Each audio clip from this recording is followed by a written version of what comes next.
രാജസ്ഥാനിലെ ശ്രീ ഗംഗാനഗർ എന്നു പേരുള്ള സ്ഥലത്താണ് 27 വയസ്സുള്ള ആശിഷ് കുമാർ തന്റെ കുടുംബത്തിന്റെ കൂടെ സന്തോഷത്തോടു കൂടി ജീവിച്ചു വരുന്നത്. ഒരു പ്രൈവറ്റ് കമ്പനിയിൽ മാനേജറായിട്ട് ജോലി ചെയ്തു വരുന്ന ആശിഷ് കുമാറിന്റെ വീട്ടിൽ അച്ഛൻ, അമ്മ, സഹോദരൻ എന്നിങ്ങനെ 3 പേരാണുള്ളത്. അങ്ങനെ സാമ്പത്തികമായിട്ടും അല്ലാതെയും യാതൊരു കുഴപ്പമില്ലാതെ മുന്നോട്ട് പോയിക്കൊണ്ടിരിക്കുന്ന സമയത്ത് ആശിഷ് കുമാറിന്റെ മാതാപിതാക്കൾ ആശിഷ് കുമാറിനോട് പറയാണ്, നിനക്ക് എന്തായാലും 27 വയസ്സായി, വിവാഹപ്രായമായി, അതുകൊണ്ട് ഒരു വിവാഹം നോക്കട്ടെ എന്നുള്ളൊരു അനുവാദം ചോദിക്കുകയാണ്. ഇത് കേട്ടപ്പോൾ ആശിഷ് കുമാർ അത് സമ്മതിക്കുകയും ചെയ്തു. ആശിഷ് കുമാറിന് അങ്ങനെ പ്രണയമോ കാര്യങ്ങളൊന്നും തന്നെ ഇല്ല. സോ ഒരു അറേഞ്ച്ഡ് മാരേജ് തന്നെയാണ് നല്ലത് എന്ന് ആശിഷ് കുമാർ ഓൾറെഡി തീരുമാനിച്ചു വെച്ചിട്ടുണ്ടായിരുന്നു. തുടർന്ന് വീട്ടുകാർ മകന് വേണ്ടിയിട്ട് പെണ്ണ് നോക്കാനായി തുടങ്ങി. ഒരുപാട് നാളത്തെ സെർച്ചിന് ശേഷം ഒരു പ്രൊഫൈല് അവർക്ക് മാച്ച് ആയിട്ട് തോന്നുകയാണ്. 23 വയസ്സുള്ള അഞ്ജലി എന്ന യുവതിയെയാണ് അവർ മകന് വേണ്ടിയിട്ട് കണ്ടെത്തിയത്. അഞ്ജലിയെ നോക്കുന്ന സമയത്ത് അവർ കാണാൻ വളരെ സുന്ദരിയാണ്. അതുകൂടാതെ ഇപ്പോൾ കോളേജിൽ പഠിച്ചുകൊണ്ടിരിക്കുകയാണ്. ഇനി അഞ്ജലിയുടെ കുടുംബം നോക്കുകയാണെങ്കിൽ സാമ്പത്തികമായിട്ടും അതുപോലെ സാമൂഹികമായിട്ടും യാതൊരു കുഴപ്പമില്ലാതെ നല്ല സ്റ്റാൻഡേർഡിലുള്ള ഒരു കുടുംബമാണ്. അതുകൊണ്ട് തന്നെയാണ് ഈ പെൺകുട്ടിയെ മകന് വേണ്ടിയിട്ട് അവർ സെലക്ട് ചെയ്തത്. അങ്ങനെ ഫൈനലി 2 കുടുംബക്കാരും സംസാരിച്ച് എല്ലാവരുടെയും സമ്മതത്തോടു കൂടി ഒക്ടോബർ മാസം 2025 ഇവരുടെ വിവാഹം നടക്കുന്നു, അത്യാഡംബരത്തോടു കൂടി. വിവാഹത്തിന് ശേഷം ഏതൊരു പുതുമോടിയെയും പോലെ വളരെ സന്തോഷത്തോടു കൂടി തന്നെയാണ് ഇവരുടെ ജീവിതം മുന്നോട്ട് പോയിട്ടുണ്ടായിരുന്നത്. അങ്ങനെ ഈ കഴിഞ്ഞ ജനുവരി 30, 2026, അതായത് ഇവരുടെ വിവാഹം കഴിഞ്ഞിട്ട് 3 മാസങ്ങൾക്ക് ശേഷം ആ ദിവസം പതിവിലും വിപരീതമായിട്ട് അഞ്ജലി തന്റെ ഭർത്താവായിട്ടുള്ള ആശിഷിനോട് പറയാണ്, നമുക്കിന്ന് രാത്രി ഒന്ന് നടക്കാനായിട്ട് ഇറങ്ങിയാലോ എന്ന്. അഞ്ജലി ആശിഷിനോട് ഒരു കാര്യം കൂടെ പറഞ്ഞിട്ടുണ്ടായിരുന്നു, വേണമെങ്കിൽ മദ്യപിച്ചോളൂ എന്ന്. ആശിഷിന് ഇടയ്ക്ക് മദ്യപിക്കുന്ന ഒരു ശീലമുണ്ട്. അതുകൊണ്ട് മദ്യപിച്ച് പോവുകയാണെങ്കിൽ, മദ്യപിച്ചിട്ട് ജസ്റ്റ് നടക്കാനായിട്ട് ഇറങ്ങുകയാണെങ്കിൽ നല്ല മൂഡായിരിക്കുമെന്ന് അഞ്ജലി തന്റെ സ്വന്തം ഭർത്താവിനോട് പറയാണ്. ഒട്ടും പ്രതീക്ഷിക്കാതെ തന്റെ ഭാര്യ പറഞ്ഞത് കേട്ടപ്പോൾ മദ്യപിക്കാൻ ഒരുപാട് ഇഷ്ടമുള്ള ആശിഷിന് വളരെ സന്തോഷമായി. അങ്ങനെ അയാൾ മദ്യപിച്ചിട്ട് തന്റെ ഭാര്യയുടെ കൂടെ നടക്കാനായിട്ട് ഇറങ്ങുകയാണ്. ആശിഷിന്റെ വീട്ടുകാരോട് നടക്കാനാണെന്ന് പറഞ്ഞ് വീട്ടിൽ നിന്നും 6:30 ഇറങ്ങിയിട്ട് മണിക്കൂറുകൾ കഴിഞ്ഞിട്ടും രാത്രി 9 മണിയായിട്ടും അവർ വീട്ടിലേക്ക് തിരികെ എത്തിയില്ല. എന്താണ് ഇത്രയ്ക്ക് ലേറ്റ് ആവുന്നത് എന്ന് പറഞ്ഞിട്ട് ആശിഷിന്റെ സഹോദരൻ ആശിഷിന്റെ ഫോണിലേക്ക് വിളിക്കാനായിട്ട് ശ്രമിക്കുന്ന സമയത്താണ് ആശിഷിന്റെ ഫോണിൽ നിന്നും സഹോദരന്റെ ഫോണിലേക്ക് കോൾ വരുന്നത്. ആ ഒരു ഫോൺ കോൾ അറ്റൻഡ് ചെയ്ത് സംസാരിക്കുന്ന സമയത്ത് ആശിഷിന്റെ സഹോദരന് ഒരു കാര്യം മനസ്സിലായി, അപ്പുറത്ത് സംസാരിക്കുന്നത് തൻ്റെ സ്വന്തം സഹോദരനല്ല, മറ്റാരോ ആണ് എന്ന്. ഫോണിൽ വിളിച്ചയാൾ സഹോദരനോട് പറഞ്ഞത്, ഞാൻ രാവില എന്നു പേരുള്ള സ്ഥലത്തു നിന്നാണ് വിളിക്കുന്നത്. ഇവിടെ റോഡ് സൈഡിൽ നിങ്ങളുടെ ചേട്ടനും ചേട്ടൻ്റെ ഭാര്യയും അബോധാവസ്ഥയിൽ കിടക്കുന്നുണ്ട്. എന്താണ് സംഭവിച്ചത് എന്ന് അറിയില്ല, എത്രയും പെട്ടെന്ന് നിങ്ങൾ ഇവിടേക്ക് എത്തണമെന്ന് ഈ ഫോണിൽ വിളിച്ചയാൾ സഹോദരനോട് പറയാണ്. ഇത് കേട്ടപാടെ സഹോദരൻ വണ്ടിയെടുത്ത് നേരെ ഈ പറയുന്ന റോഡ് ഭാഗത്തേക്ക് പോവുകയാണ്. ആശിഷിന്റെ വീട്ടിൽ നിന്നും 3 കിലോമീറ്റർ മാറിയിട്ടുള്ള അധികം ആരും സഞ്ചരിക്കാത്ത ഒരു റോഡാണിത്. ആശിഷിന്റെ സഹോദരൻ സംഭവ സ്ഥലത്തേക്ക് എത്തി നോക്കുന്ന സമയത്ത് 1-2 ആളുകൾ മാത്രമേ അവിടെ നിൽക്കുന്നുള്ളൂ. അവിടെ അധികം ആളുകൾ വരാത്തൊരു സ്ഥലമാണ് എന്ന് പറഞ്ഞില്ലേ. അവിടെ റോഡ് സൈഡിലായിട്ട് ആശിഷ് ബോധം കെട്ട് കിടക്കുകയാണ്. അയാളുടെ വായിൽ നിന്നും രക്തമെല്ലാം തന്നെ വെളിയിലേക്ക് വന്നിട്ടുണ്ട്. അതുപോലെ തന്നെ ആശിഷിൻ്റെ ഭാര്യയായിട്ടുള്ള അഞ്ജലിയും തൊട്ടപ്പുറത്ത് കിടക്കുന്നുണ്ട്. അവരുടെയും ബോധം നഷ്ടമായിരിക്കുകയാണ്. പക്ഷേ അവരുടെ ശരീരത്ത് ബ്ലഡും കാര്യങ്ങളൊന്നുമില്ല. എന്നാൽ ആശിഷിൻ്റെ ശരീരത്ത് അങ്ങനെയല്ല, പല ഭാഗങ്ങളിൽ മാരകമായ മുറിവേറ്റിട്ടുണ്ട്. ശേഷം ഒട്ടും താമസിക്കാതെ അവിടെയുള്ള എല്ലാവരും ചേർന്ന് വണ്ടി വിളിച്ച് 2 പേരെയും അതിൽ കയറ്റിയിട്ട് അടുത്തുള്ള ഹോസ്പിറ്റലിലേക്ക് കൊണ്ടുപോയി. അവിടെ ചെന്നിട്ട് 2 പേരെയും ഡോക്ടർ പരിശോധിക്കുകയാണ്. ഇങ്ങനെ പരിശോധിച്ചുകൊണ്ടിരിക്കുന്നതിനിടയ്ക്ക് ഡോക്ടർ ആശിഷിന്റെ സഹോദരനോട് പറയാണ്, നിങ്ങളുടെ സഹോദരനായിട്ടുള്ള ആശിഷ് മരിച്ചു പോയിരിക്കുന്നു എന്ന്. എന്നാൽ അഞ്ജലിയെ പരിശോധിച്ച ശേഷം ഡോക്ടർ പറഞ്ഞത് ഇവർക്ക് പ്രത്യേകിച്ച് കുഴപ്പമൊന്നുമില്ല, കാര്യമായിട്ടുള്ള പരിക്കുകളൊന്നും തന്നെ പറ്റിയിട്ടില്ല. ആ ഒരു വീണതിൻ്റെ ഷോക്കിൽ നിന്നും ഒരുപക്ഷെ ബോധം നഷ്ടപ്പെട്ടതാവാമെന്നാണ് ഡോക്ടർ പറയുന്നത്. ഹോസ്പിറ്റലിലേക്ക് എത്തിയിട്ട് ട്രിപ്പെല്ലാം തന്നെ ഇട്ട ശേഷം അഞ്ജലിക്ക് സംസാരിക്കാൻ വലിയ കുഴപ്പമില്ല എന്നൊരു സ്റ്റേജ് ആയപ്പോൾ ആശിഷിന്റെ സഹോദരൻ അഞ്ജലിയോട് ചോദിക്കുകയാണ്, എന്താണ് യഥാർത്ഥത്തിൽ സംഭവിച്ചത് എന്ന്. ഇതിന് മറുപടിയായിട്ട് അഞ്ജലി കരഞ്ഞുകൊണ്ട് പറഞ്ഞ കാര്യങ്ങൾ, ഞാനും ആശിഷും ഓരോരോ കാര്യങ്ങൾ സംസാരിച്ചിട്ട് ഇങ്ങനെ നടന്നുകൊണ്ടിരിക്കുകയായിരുന്നു. കുറേ ദൂരം ഇങ്ങനെ മെയിൻ റോഡിലൂടെ നടന്നുകൊണ്ടിരിക്കുന്ന സമയത്ത് ഞങ്ങൾക്ക് തോന്നി വലിയ തിരക്കൊന്നും ഇല്ലാത്ത ബഹളമില്ലാത്ത ഒരു റോഡിലൂടെ നടക്കാമെന്ന്. അങ്ങനെയാണ് ഞങ്ങൾ ഈ റോഡിലേക്ക് കയറിയത്. ഈ റോട്ടിൽ കയറി കുറച്ച് ദൂരം നടന്നപ്പോൾ പെട്ടെന്ന് ഞങ്ങളുടെ പുറകിലൂടെ ഒരു വാഹനം വന്നിട്ടുണ്ടായിരുന്നു. ആ വാഹനത്തിൽ വന്നവർ ഞങ്ങൾ 2 പേരെയും ഇടിച്ചു തെറിപ്പിച്ചു. എന്നിട്ട് എൻ്റെ കയ്യിലുണ്ടായിരുന്ന സ്വർണ്ണാഭരണങ്ങളും അതുപോലെ എൻ്റെ പേഴ്സും മൊബൈലും എല്ലാം തന്നെ അവർ എടുത്തുകൊണ്ട് പോയി. ഞങ്ങളെ നന്നായി മർദ്ദിക്കുകയും ചെയ്തു. ആശിഷിനെ ഒരുപാട് മർദ്ദിച്ചിട്ടുണ്ടായിരുന്നു. അതുകൊണ്ട് ആ ഒരു മർദ്ദനം താങ്ങാൻ കഴിയാതെയാണ് ബോധം കെട്ട് നിലത്ത് വീണത്. ഇത്രയും കാര്യങ്ങൾ മാത്രമേ എനിക്ക് ഓർമ്മയുള്ളൂ. അതിനുശേഷം എന്താണ് സംഭവിച്ചതെന്ന് എനിക്കറിയില്ല എന്ന് പറഞ്ഞ് അഞ്ജലി പൊട്ടിക്കരയാണ്. അഞ്ജലിയുടെ ഈ ദയനീയമായിട്ടുള്ള അവസ്ഥ കേട്ട് കഴിഞ്ഞാൽ സ്വാഭാവികമായിട്ടും എല്ലാവർക്കും നല്ല വിഷമം വരും. പക്ഷേ നമ്മൾ വിചാരിക്കുന്ന പോലെയല്ല ഈ കേസിൽ നടന്നിരിക്കുന്നത്. ഇതിന് ശേഷം ഈ കേസിൽ എന്താണ് സംഭവിച്ചതെന്ന് അറിഞ്ഞു കഴിഞ്ഞാൽ സത്യത്തിൽ നമ്മൾ ആകെ മൊത്തത്തിൽ ഷോക്കായി പോകും. സോ ഈ കേസിനെ കുറിച്ചുള്ള ബാക്കിയുള്ള കാര്യങ്ങൾ അറിയുന്നതിന് മുമ്പായിട്ട് ഒരു കാര്യം പറഞ്ഞോട്ടെ. എൻ്റെ വീഡിയോസ് നിങ്ങൾക്ക് ഇഷ്ടമാണെങ്കിൽ ഒന്ന് ലൈക്ക് ചെയ്യണേ. അതുപോലെ ഇതുപോലുള്ള റിയൽ ക്രൈം സ്റ്റോറീസ് കേൾക്കാൻ നിങ്ങൾക്ക് താല്പര്യം ഉണ്ടെങ്കിൽ എൻ്റെ ചാനൽ ഒന്ന് സബ്സ്ക്രൈബ് ചെയ്ത് വെക്കണേ. സോ അഞ്ജലി പറഞ്ഞ കാര്യങ്ങൾ കേട്ട ആശിഷിൻ്റെ സഹോദരൻ നേരെ പോലീസ് സ്റ്റേഷനിലേക്ക് പോവുകയാണ്. എന്നിട്ട് ഒരു റിട്ടേൺ കംപ്ലൈൻറ്റ് കൊടുക്കുകയും ചെയ്തു. ആ ഒരു കംപ്ലൈൻറ്റിൽ വ്യക്തമായിട്ട് മെൻഷൻ ചെയ്തിട്ടുണ്ടായിരുന്നു, എൻ്റെ ചേട്ടനെയും ചേട്ടൻ്റെ ഭാര്യയെയും ആരോ വണ്ടിയിൽ വന്നിട്ട് ഇടിച്ച് തെറിപ്പിച്ച് അവരുടെ കയ്യിലുള്ള സ്വർണ്ണാഭരണങ്ങളും പണവും എല്ലാം തന്നെ എടുത്തുകൊണ്ട് പോയി. ഈ ഇടിച്ച് തെറിപ്പിച്ചതിൽ എൻ്റെ ചേട്ടൻ മരണപ്പെട്ടിട്ടുണ്ട് എന്നും അതിൽ വ്യക്തമായി പറഞ്ഞിട്ടുണ്ട്. കംപ്ലൈൻറ്റ് ലഭിച്ച ഉടനെ പോലീസുകാർ വളരെ പെട്ടെന്ന് തന്നെ അന്വേഷണം ആരംഭിക്കുകയാണ്. പോലീസ് ഉദ്യോഗസ്ഥർ ഈ കേസുമായി ബന്ധപ്പെട്ട് ആദ്യം പോയത് സംഭവം നടന്നു എന്ന് കരുതപ്പെടുന്ന ആ റോഡിൻ്റെ ഭാഗത്തേക്കാണ്. അധികം ആളുകൾ ആരും വരാത്ത ആ റോഡിൻ്റെ ഭാഗത്തേക്ക്. അങ്ങനെ അവിടേക്ക് പോയി നോക്കുന്ന സമയത്ത് സംഭവം നടന്ന സ്ഥലം എല്ലാവിടെയും ഈ പോലീസുകാർ പരിശോധിക്കുകയാണ്. ഇങ്ങനെ പരിശോധിച്ചതിൽ നിന്നും ഒരു ആക്സിഡന്റ് നടന്നതിൻ്റെ യാതൊരു ലക്ഷണവും അവിടെ കാണാനില്ല. അതുമാത്രമല്ലാതെ സംഭവം നടന്ന സ്ഥലം പൂർണ്ണമായും പരിശോധിച്ച ശേഷം പോലീസുകാർ നേരെ പോയത് ഹോസ്പിറ്റലിലേക്കാണ്. എന്നിട്ട് ആശിഷിൻ്റെ ശരീരം പോലീസുകാർ പരിശോധിക്കുകയാണ്. ഇങ്ങനെ പരിശോധിച്ചതിൽ നിന്നും പോലീസുകാർക്ക് മനസ്സിലാക്കാനായിട്ട് കഴിഞ്ഞത് ഇതൊരു ആക്സിഡൻറ്റ് സംഭവിച്ചതല്ല എന്നാണ്. വണ്ടി കൊണ്ടുവന്ന് ഇടിച്ചു കഴിഞ്ഞാൽ ഇങ്ങനെ ഒരിക്കലും സംഭവിക്കില്ല എന്നാണ് മനസ്സിലാക്കാനായിട്ട് കഴിയുന്നത്. കാര്യം ആശിഷിൻ്റെ കഴുത്തിൻ്റെ ഭാഗത്ത് പാടുണ്ട്, അതുകൂടാതെ ശരീരത്തിൻ്റെ പല ഭാഗത്ത് ചുവന്ന പാടുകളുണ്ട്. ആരെല്ലാമോ ചേർന്ന് അതിക്രൂരമായിട്ട് മർദ്ദിച്ച രീതിയിലുള്ള പാടുകളാണ് അയാളുടെ ശരീരത്തുള്ളത്. എന്തായാലും പോലീസ് ഉദ്യോഗസ്ഥർ ആ ബോഡി ഓട്ടോപ്സി ചെയ്യാനായിട്ട് ഗവൺമെൻറ് ഹോസ്പിറ്റലിലേക്ക് അയച്ചു കൊടുത്തു. അതിനുശേഷം ഈ ഹോസ്പിറ്റലിലേക്ക് തന്നെ വീണ്ടും തിരിച്ചു വരികയാണ്. അവിടെ ട്രീറ്റ്മെൻറ്റിൽ കഴിയുന്ന അഞ്ജലിയോട് നേരിട്ട് സംസാരിക്കുകയാണ്. പോലീസ് ഉദ്യോഗസ്ഥർ അഞ്ജലിയോട് ഓരോരോ കാര്യങ്ങൾ ചോദിച്ചറിയുന്ന സമയത്ത് അവരുടെ ശരീരത്തേക്ക് വളരെ വ്യക്തമായിട്ട് നോക്കുന്നുണ്ട്. അതുകൂടാതെ അവരെ പരിശോധിച്ച ഡോക്ടറോടും സംസാരിക്കുന്നുണ്ട്. ഇങ്ങനെ സംസാരിച്ചതിൽ നിന്നും അവരുടെ ശരീരം നോക്കിയതിൽ നിന്നും പോലീസുകാർക്ക് ഒരു കാര്യം തിരിച്ചറിയാനായിട്ട് കഴിഞ്ഞു. അഞ്ജലിയുടെ ശരീരത്ത് പ്രത്യേകിച്ച് യാതൊരു പരിക്കും സംഭവിച്ചിട്ടില്ല, ഒരു ചെറിയ പാട് പോലും സംഭവിച്ചിട്ടില്ല. എന്നാൽ അവരുടെ ആഭരണങ്ങളെല്ലാം നഷ്ടമായിട്ടുണ്ട് എന്ന് അവർ പറയുന്നുണ്ട്. അതുകൂടാതെ അവരുടെ കയ്യിൽ പേഴ്സ് നഷ്ടമായിട്ടുണ്ട്, മൊബൈൽ ഫോൺ നഷ്ടമായിട്ടുണ്ട്.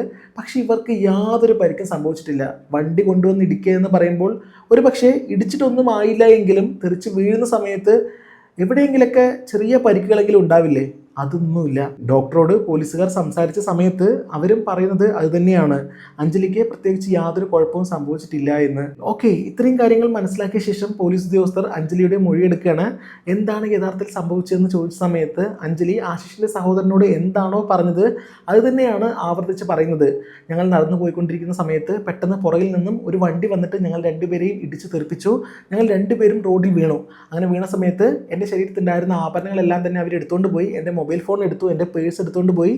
ഇത് മാത്രമേ എനിക്ക് ഓർമ്മയുള്ളൂ എന്നാണ് അഞ്ജലി വീണ്ടും വീണ്ടും ആവർത്തിച്ച് പറയുന്നത്. അഞ്ജലി പോലീസിനോട് നേരിട്ട് പറഞ്ഞ കാര്യങ്ങൾ കേട്ടപ്പോൾ പോലീസുകാർക്ക് അഞ്ജലിയെ നല്ല സംശയം ഉണ്ടായിരുന്നു. പക്ഷേ അപ്പോൾ അവരത് പ്രകടിപ്പിച്ചിട്ടുണ്ടായിരുന്നില്ല. കൂടുതൽ തെളിവുകൾ ലഭിക്കട്ടെ എന്ന് വിചാരിച്ചിട്ട് അവർ കാത്തിരുന്നു. ഇവിടെ മരിച്ചു കിടക്കുന്ന ആശിഷിന്റെ ശരീരം കണ്ട പോലീസുകാർക്ക് ഒരു കാര്യം വളരെ വ്യക്തമായിട്ട് മനസ്സിലായിട്ടുണ്ടായിരുന്നു. ആരെല്ലാമോ ചേർന്ന് ആശിഷിനെ അതിക്രൂരമായിട്ട് മർദ്ദിച്ചതാണ്. അതുകൂടാതെ കഴുത്തിൽ നല്ല ചുവന്ന നിറത്തിലുള്ള പാടുണ്ട്. അതുകൊണ്ട് തന്നെ ആരോ കഴുത്ത് ഞെരിച്ച് കൊലപ്പെടുത്താനായിട്ട് ശ്രമിച്ചിട്ടുണ്ട് എന്നും പോലീസുകാർക്ക് തോന്നിയിട്ടുണ്ടായിരുന്നു.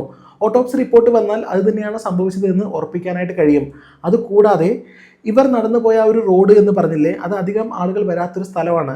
അതുകൊണ്ട് ആ ഒരു സമയത്ത് ടവർ ലൊക്കേഷൻ ആരുടെ എല്ലാം അവിടെ ഉണ്ടായിരുന്നു എന്ന് പോലീസുകാർക്ക് നോക്കിക്കഴിഞ്ഞാൽ ഈ കേസിൽ ഇൻവോൾവ് ആയിട്ടുള്ള ആളുകളുടെ ഡീറ്റെയിൽസ് കളക്ട് ചെയ്യാനായിട്ട് കഴിയും. അങ്ങനെ ഈ സംഭവം നടക്കുന്ന സമയത്ത് ആരുടെ എല്ലാം ടവർ ലൊക്കേഷൻ ഈ പെർട്ടിക്കുലർ ഏരിയയിൽ ഉണ്ടായിരുന്നു എന്ന് പോലീസുകാർ നോക്കുന്ന സമയത്താണ് ഓട്ടോപ്സി റിപ്പോർട്ട് വരുന്നത്. ആ ഓട്ടോപ്സി റിപ്പോർട്ടിൽ പറയുന്നത് കൃത്യമായിട്ട് പ്ലാൻ ചെയ്ത ഒരു കൊലപാതകമാണ് എന്നാണ്. അതായത് രണ്ടോ അതിലധികമോ ആളുകൾ ചേർന്ന് അതിക്രൂരമായിട്ട് മർദ്ദിച്ചിട്ടാണ് ആശിഷിനെ കൊലപ്പെടുത്തിയിരിക്കുന്നത്.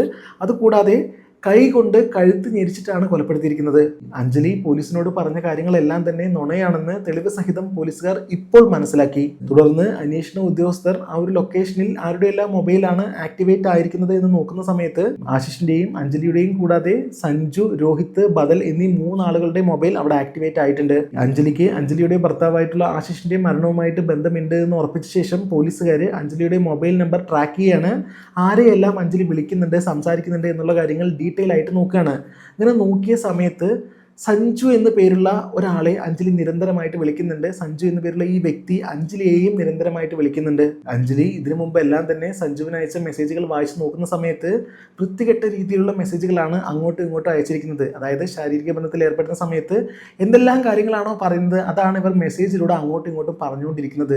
അത് മാത്രമല്ലാതെ ഈ ഒരു സംഭവം നടക്കുന്നതിന് തൊട്ട് മുമ്പും അഞ്ജലി സഞ്ജുവിനെ ഫോണിൽ വിളിച്ചിട്ടുണ്ട്, അതിന് ശേഷവും വിളിച്ചിട്ടുണ്ട്. ഈ സംഭവം നടന്ന ശേഷവും അഞ്ജലി വിളിച്ചിട്ടുണ്ട് എന്ന് പറയുമ്പോൾ തീർച്ചയായിട്ടും തീർച്ചയായിട്ടും നഷ്ടപ്പെട്ടു എന്ന് പറയുന്ന മൊബൈൽ ഫോണ് അഞ്ജലിയുടെ കൈവശം തന്നെ ഉണ്ടാവണം. അഞ്ജലിക്കെതിരെ ഇത്രയും തെളിവുകൾ പോലീസുകാർ കണ്ടെത്തിയത് കൊണ്ട് തന്നെ ഇനി ഒട്ടും താമസിപ്പിക്കേണ്ട എന്ന് വിചാരിച്ചിട്ട് പോലീസുകാർ നേരെ അഞ്ജലിയെ കാണാനായിട്ട് പോവുകയാണ്.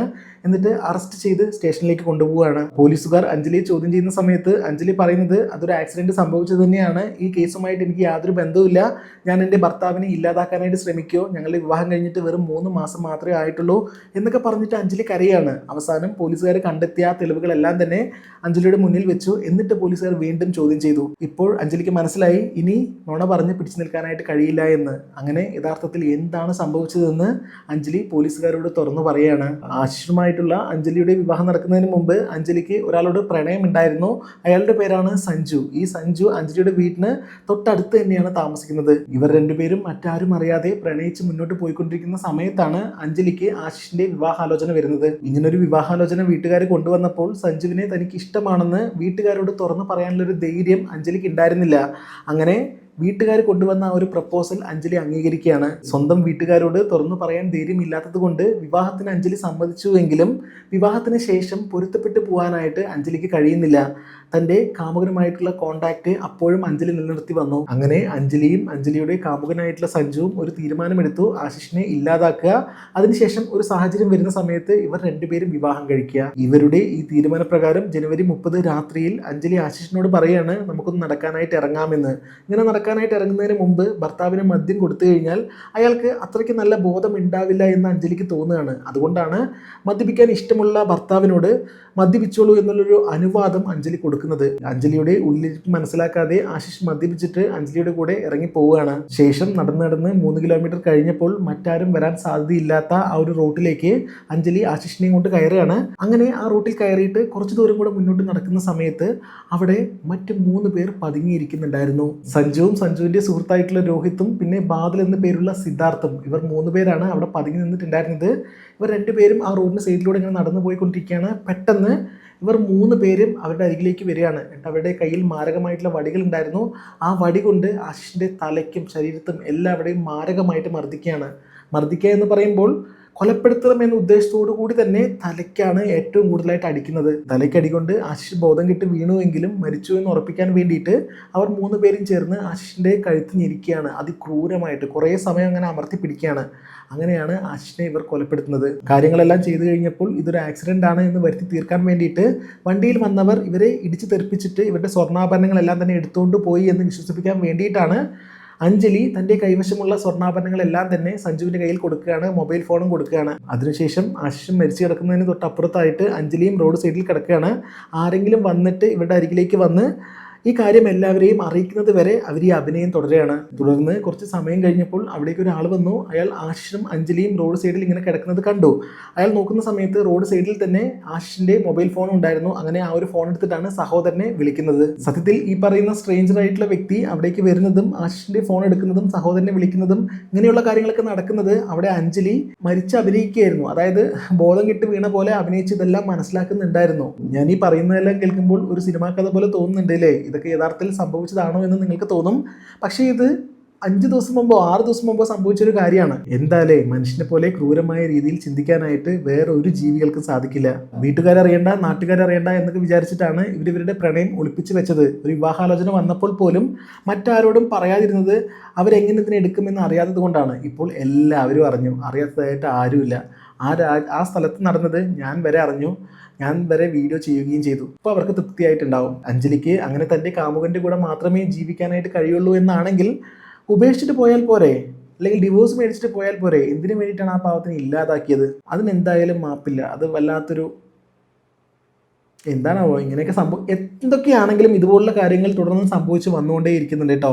ഇതുപോലൊരു കേസ് കുറച്ച് മാസങ്ങൾക്ക് മുമ്പ് സംഭവിച്ചതേ ഉള്ളൂ. മേഘാലയയിലേക്ക് ഹണിമൂണിനായിട്ട് ഭർത്താവിനെ കൂട്ടിക്കൊണ്ടു പോയിട്ട് അവിടെ വെച്ച് അയാളെ കൊലപ്പെടുത്തിയ സോനം രഘുവംശിയുടെ ഒരു കേസ് ഞാനത് ചെയ്തിട്ടുണ്ട്. അത് കുറച്ച് മാസങ്ങൾക്ക് മുമ്പാണ് നടന്നത്. ഇപ്പോൾ ഇതാ വേറെ. സോ ഓക്കെ, ഈ കേസുമായി ബന്ധപ്പെട്ട് നിങ്ങൾക്ക് എന്താണ് തോന്നുന്നത് കമൻറ്റ് സെക്ഷനിൽ അറിയിക്കണേ. മറ്റൊരു വീഡിയോയുമായിട്ട് വീണ്ടും കാണാം. അതുവരെ ബൈ.